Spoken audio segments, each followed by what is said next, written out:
તરફ ભુજમાં એક હેડ કોન્સ્ટેબલ દારૂના નશામાં ઝડપાયો છે। ધાર્મિક કાર્યક્રમ બાદ પોલીસ કર્મીએ દારૂની મહેફિલ માણી હતી। પોલીસ જવાન કારમાં દારૂનો નશો કરતા પથ્થરમારો કર્યો હતો। દારૂ પીતો જોઈ ગયેલ લોકોએ કાર પર પથ્થરમારો કર્યો હતો। ભુજ પોલીસ હેડક્વાર્ટરમાં આ પોલીસકર્મી ફરજ બજાવે છે। લોકો કાર પાછળ દોડતા પોલીસકર્મી વાહન લઈને ત્યાંથી ફરાર થઈ ગયો હતો।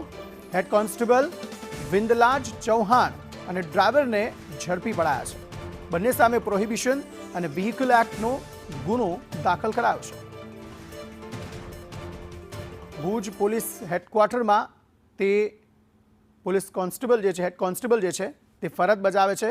એક ધાર્મિક કાર્યક્રમ બાદ દારૂની મહેફિલ તે અને ડ્રાઈવર માણી રહ્યા હતા। તેવામાં જ્યારે લોકોને ખબર પડી ત્યારે ત્યાંથી આ બંને ભાગી ગયા હતા।